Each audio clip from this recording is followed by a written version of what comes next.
Welcome to China in Focus. I'm Tiffany Meyer. Our top story. The U.S. is rethinking its nuclear arsenal strategy, potentially reversing decades of effort to reduce the weapons count. What a White House official is warning about. The European Union Parliament just wrapped up an enormous election. Several big China critics secured their seats for another term, and they are vowing to build up a stronger Europe to counter Chinese aggression. We want a Europe that can defend itself, dear friends.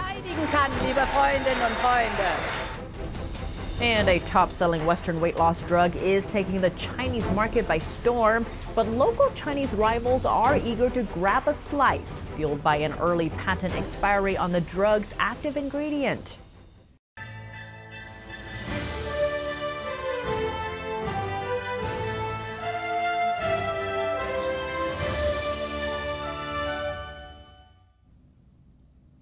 Welcome to China in Focus. I'm Tiffany Meyer. Before we turn to today's top story, we'd like to share an announcement. NTD's original documentary, Hollywood Takeover: China's Control in the Film Industry, is coming to the big screen in New York City this Saturday. It will screen at the Manhattan Film Festival on June 15th at 1 p.m. Take a look. Is it really just about money? Are there other parts at stake? Chinese influence was playing into what we see in U.S. films. China said, you can't have that in there. And Hollywood listened. This is insane. And we all know that their goal is global domination. People have been brainwashed without knowing it. That's this Saturday at 1 p.m. at the Manhattan Film Festival. Don't miss it. Click the link down below to get your tickets. The Biden administration is weighing whether to deploy more nuclear weapons. That's to counter rising aggression from China and Russia. The details come from comments by a White House official Friday during a meeting of the Arms Control Association. Pranay Vadi is the National Security Council's top arms control official. He said, quote, more nuclear weapons are required to deter our adversaries and protect the American people and our allies. Another official who serves on the Congressional Commission on the Strategic Posture of the U.S. said China and Russia are on a very aggressive path to develop their nuclear forces. A day after those comments, Beijing responded by accusing Washington of undermining nuclear disarmament. The U.S. currently holds no more than 1,500 nuclear warheads under an agreement inked with Russia in 2010. But Moscow suspended the deal last year. Meanwhile, the Chinese Communist Party is rapidly expanding its nuclear arsenal. The Pentagon has warned that Beijing could have more than 1,000 nuclear warheads by 2030. More on the weapons of mass destruction. South Korea and the United States are working to coordinate an allied nuclear response in case of potential war with North Korea. Senior defense officials from both sides held talks at the Third Nuclear Consultative Group in Seoul. It sets up the architecture for what eventually the NCG provides oversight on, which will be the development of CNI options that we can, concepts and options that we can ultimately provide to our leaderships in a crisis. The U.S. has promised to give South Korea more insight into its nuclear planning in case of a conflict with the North. Draft guidelines lay out the principles and procedures for maintaining and enhancing a credible and effective nuclear deterrent. The talks come as North Korea races ahead to advance its nuclear weapons program and delivery systems. The developments have triggered questions in South Korea about its reliance on the American nuclear umbrella. The EU Parliament just wrapped up its elections, totaling 27 countries on Sunday. Some of the continent's top China critics have secured their seats in Parliament. NTD's Flora Hua has more. The European Commission's ruling party, the EPP, won with significant success.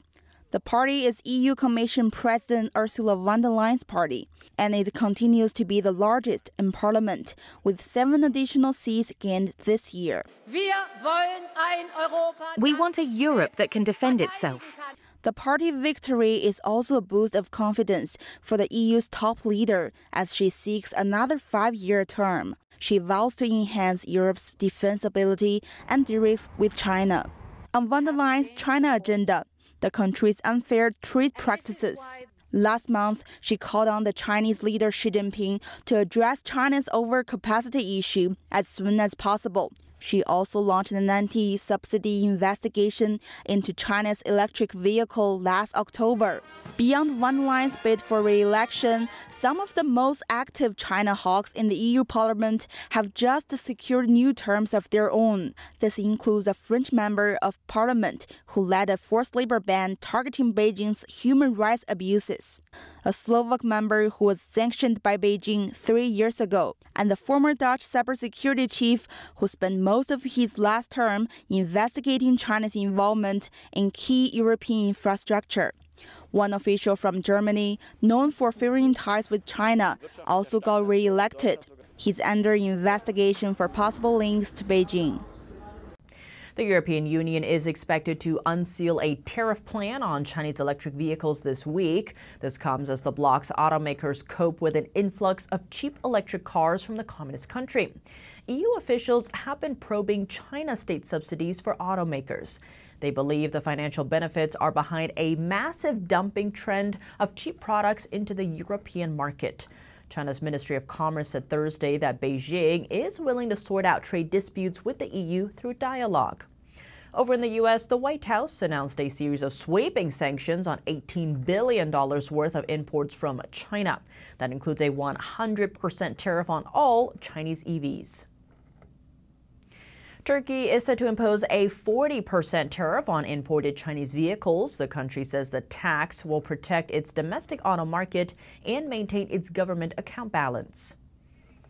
The number of countries are imposing tariffs on Chinese-made electric cars. They say automakers in China are heavily subsidized by Beijing and that those state benefits give Chinese car makers an unfair advantage. Turkey already imposed additional tariffs on Chinese electric vehicles last year. Turkey plans to charge at least $7,000 in new tariffs for each Chinese vehicle, and they apply to conventional, hybrid, and electric vehicles. Chinese drug makers are taking on a Western pharma group's blockbuster medication. At least 15 generic versions of popular weight loss and diabetes drugs Ozempic and Wegovy are being developed in China. Here's a closer look. Novo Nordisk, maker of blockbuster drug Ozempic, may face serious competition in China. The Danish company had high hopes that the drug would boom in the promising Chinese market. In 2021, Ozempic won approval from China, and last year Novo Nordisk saw sales of the drug there double to almost $700 million. It's expecting Wegovy to be approved this year. But the patent on semaglutide, the active ingredient in both medicines, expires in China in 2026, which is far ahead of the expiry in other key markets like Japan, Europe and the US. Novo is in a legal fight over the patent in China, but an adverse court ruling could mean the company loses its semaglutide exclusivity even sooner. Those circumstances have drawn several of the country's drug makers to the fray. Records show at least 11 semaglutide drug candidates from Chinese firms are in the final stages of clinical trials. And one company said it has developed a drug that has, quote, similar clinical efficacy and safety as Ozempic. In April, it applied for approval for sale, which it has said could come in the second half of 2025, with plans to sell the drug the following year. That's unless Novo loses its patent battle sooner. A Dutch vessel reportedly harassed by Chinese fighter jets. According to the Netherlands Defense Ministry, several Chinese aircraft circled a Dutch warship and approached a patrol helicopter. The ship had been enforcing United Nations sanctions on North Korea at the time. Officials said the maneuver caused a, quote, potentially unsafe situation. The incident took place in the East China Sea, an international shipping lane located between China, South Korea, and Japan. How is illegal immigration affecting life in America? President Biden recently passed an executive order meant to limit the number of asylum seekers to 2,500 a day. Earlier, we spoke with NTD News contributor A. Scott Bolden about the issue. Bolden is the former chair of the D.C. Democratic Party and the former New York Assistant District Attorney. A. Scott Bolden, thank you so much for joining us. Great to have you back on the show. Thank you for having me. Now, President Biden took executive action. First, what is your view on this and how effective it'll be?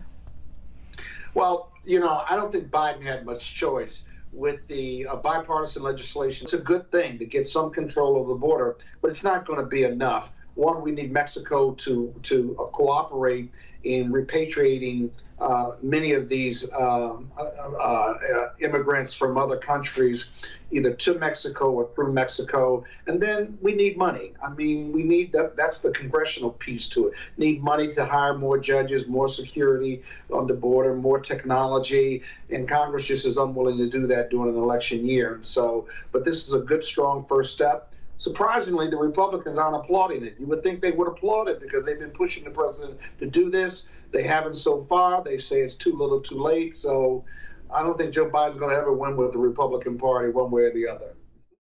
How do we ensure that legal immigration does continue while putting a stem to the illegal immigration part?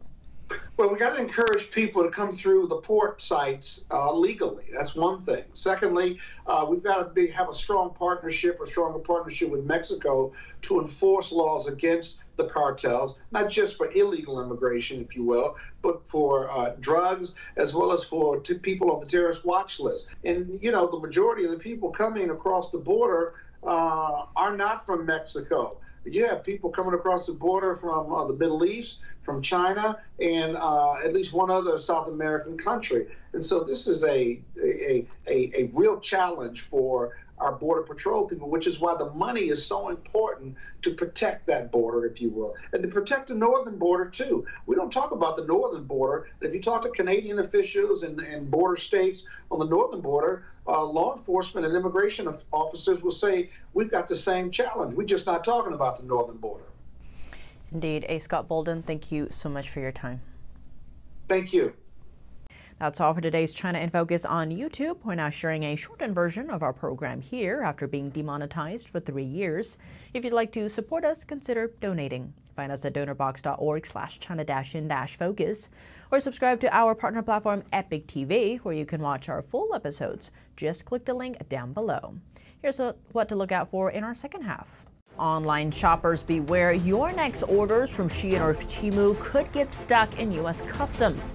A new U.S. regulation is causing speed bumps for no tariff shipments. But that's not the only problem for Shein. The Chinese fast fashion brand is also hitting roadblocks in its quest to grow in Europe.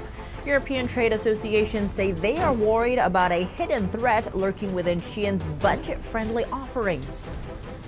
Fierce dragons, colorful maidens, and inspired music, all in the setting of a magical European city. Catch a glimpse of the Tianguo Marching Band Parade and its message after the break here on China in Focus. Thanks for watching China in Focus. I'm Tiffany Meyer. See you tomorrow.